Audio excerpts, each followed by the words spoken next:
Rediscover your past by digitizing your family's memories with LEGACYBOX. Watch until the end of this video to find out more about preserving your legacy, and then visit legacybox.com/recollection.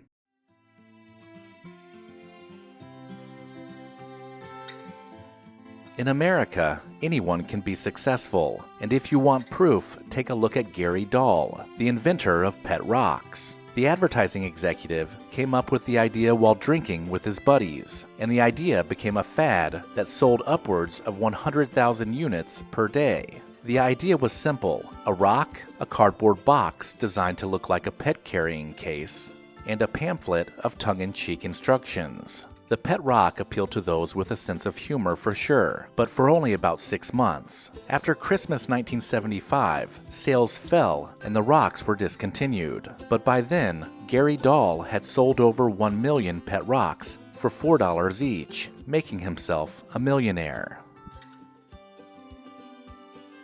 There were a lot of clothing options in the 1970s, and yet many of us still chose polyester. The synthetic material made owning a leisure suit or a safari jacket attainable for many disco fans, and we own them in just about every color and pattern. The casual polyester suit look became even more popular after John Travolta showed up wearing them on the big screen in Saturday Night Fever. But if you have ever worn polyester from the 1970s, you know it was a heavy and hot material that was known for being somewhat slick and shiny looking. But despite this, it was still the go-to choice for anyone who wanted to be cool in the 1970s. Fantasy programming on television was a staple of the 1970s, and nobody did it more unusually than brothers Sid and Marty Krofft. Big puppet heads, vivid colors, and low-budget special effects were the calling card of shows like H.R. Pufnstuf, Land of the Lost, and Sigmund and the Sea Monsters. Some suggested the shows were the product of heavy drug use, but the creators have insisted the fantastical and sometimes creepy puppets were just part of their imagination. As a kid during the 1970s, especially since most homes only had one TV, there is no doubt you found yourself watching the strange worlds created by Sid and Marty Krofft. Mood rings were apparently filled with thermotropic liquid crystals, and their molecular structure would change based on temperature. So supposedly you could tell when someone was feeling nervous, excited, or even romantic. This had all the teenagers scrambling to get them, especially the girls. Most of the time, they were a neutral green color, but as temperatures changed, they could range from violet, blue, green, yellow, or brown. Even if the rings didn't reflect your true mood, they were still fun accessories to wear in the 1970s.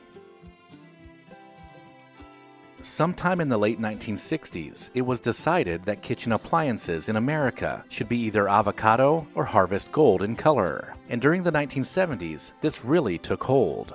The 70s became known for more earthy tones, and there was no better example of this than in the kitchen. Stoves and refrigerators, made by all the manufacturers, transitioned away from the colorful pastels of the 1950s, and people started updating their kitchens with more natural colors, which included avocado and harvest gold. Were you guilty of outfitting a kitchen in these colors?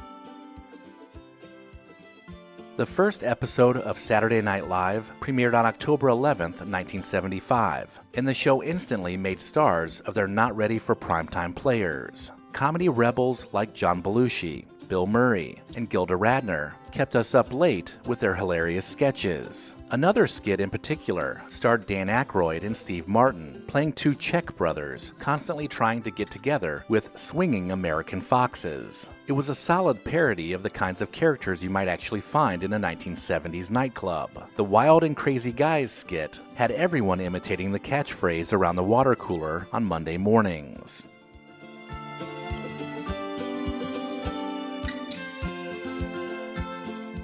During the 1970s, if your shirt wasn't unbuttoned all the way down to your navel, you were doing it wrong.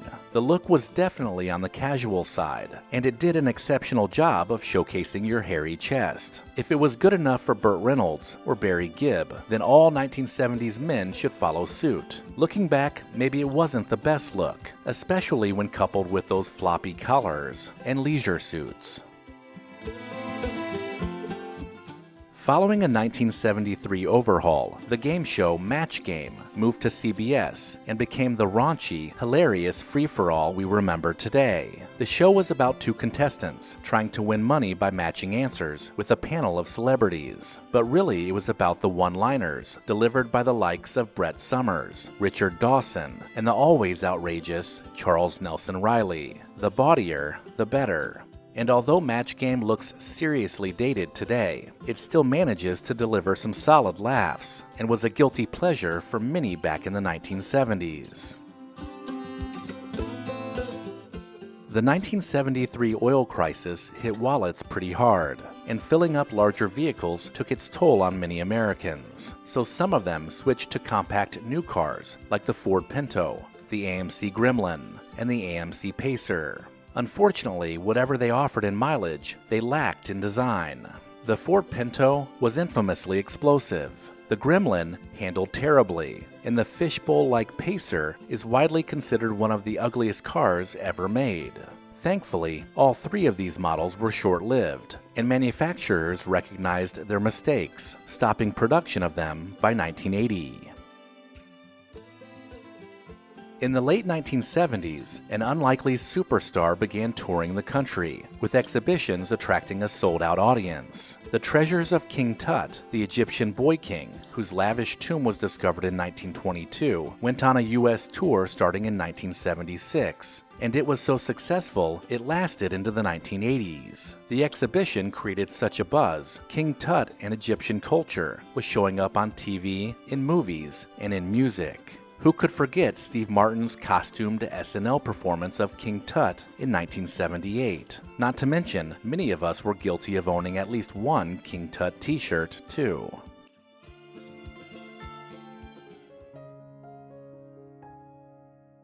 In the 1980s, headbands weren't just for working out. They became a trendy accessory everyone wore pretty much any time. They added a sporty vibe to everyday outfits, so it's no surprise that stars like Olivia Newton-John, Andre Agassi, and a slew of hair metal bands took on the trend. These headbands were versatile because they came in so many different materials, so you could wear them to karate practice or to a party. It really didn't matter. It was an 80s way to show off your style.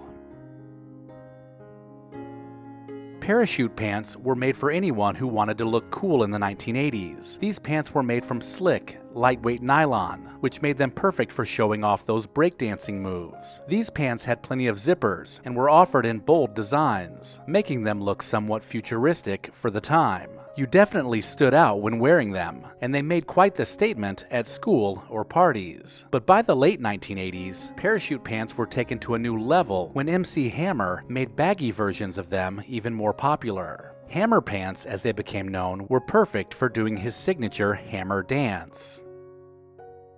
Glamour Shots was all about dressing up and feeling like a movie star for a day. You would head down to the shopping mall, where you would put on your fanciest clothes and get your hair teased out with loads of makeup, including bright eyeshadow and red lipstick. The professional photos were taken with a soft focus lens to make you look extra 1980s glamorous. During this time, people loved giving these pictures as gifts too, and you could find them proudly displayed in large frames for everyone to see. In the 1980s, exercise became a huge trend thanks to VHS tapes and the ability to watch them at home. Stars like Jane Fonda, Olivia Newton-John, Suzanne Summers, and Richard Simmons made fitness fun with a collection of videos you could buy. These workout tapes had some of the most colorful leotards, leg warmers, and stretchy headbands you'd ever seen. And these workouts weren't just for moms either. They were for anyone looking to lose a little weight. The 1980s VHS fitness trend would popularize calisthenics, cardiovascular exercise, yoga, and even dance, because there was a VHS tape for pretty much anyone. Puffy shoulders were everywhere in the 1980s, making girls' outfits look a little more fancy. It wasn't just blouses either. Think about the dresses of the time, with their pleated and puffed up shoulders. Special occasions just called for this popular style, and just about every event showcased the look. The puffy shoulder trend was an extension of the shoulder pad movement. Inspired by the fashion of TV shows like Dynasty, the look evoked confidence and power, making big shoulders a statement look of the 1980s.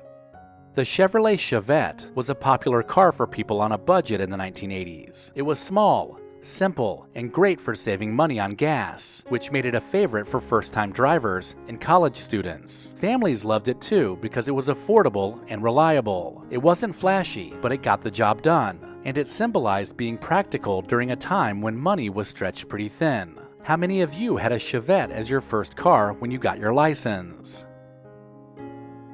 The 1980s was all about unique hairstyles, and for boys, mullets were at the top of the list. The haircut served a dual purpose, with business in the front and a party in the back, making it a fun hairstyle back in the day.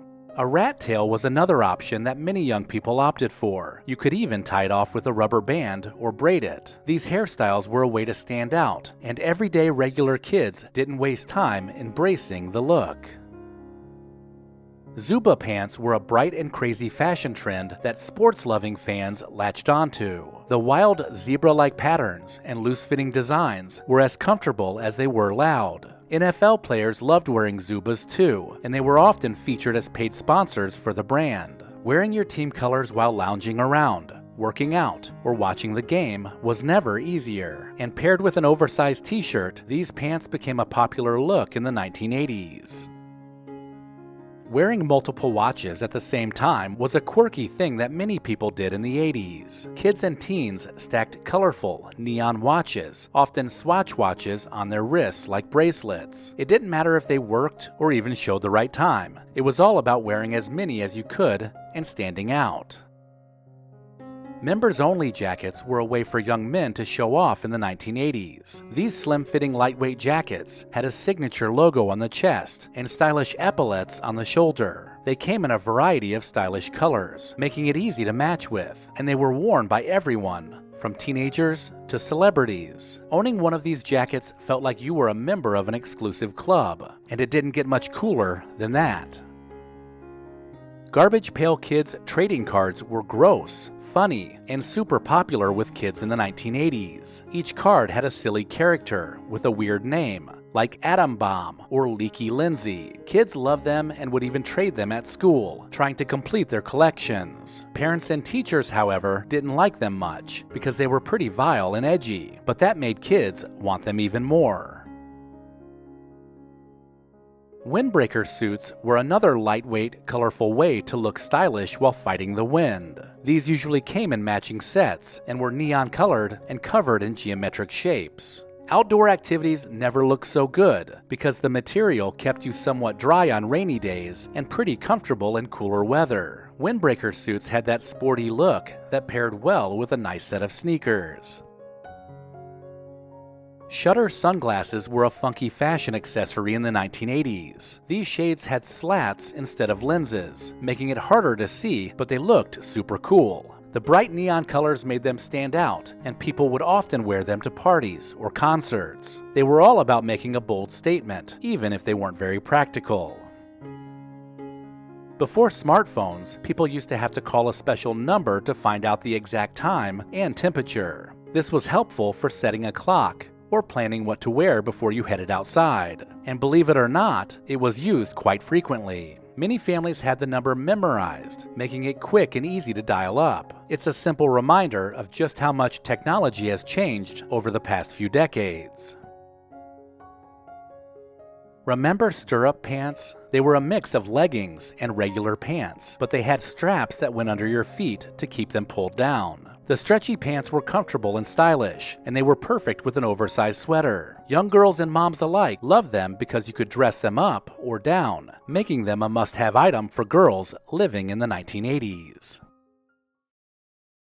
Recollection Road and LEGACYBOX both believe it's important to preserve the past. If you're like me, there's a box of your family's treasured home movies and photos tucked away somewhere, and LEGACYBOX can help you preserve them digitally. The process is a simple and safe solution for converting your home movies and photos to thumb drive or to the cloud. Just send in your LEGACYBOX filled with old VHS and camcorder tapes, film reels, and pictures, and get back digital copies that can be easily enjoyed, shared, and kept organized. It's that easy. LEGACYBOX is trusted by over 1 million people, and it's all done right here in the USA. Get started preserving your past today. Go to LEGACYBOX.com/recollection to get an incredible 55% off. Buy today to take advantage of this exclusive offer and send in your memories when you're ready. Go to LEGACYBOX.com/recollection to save 55% while supplies last.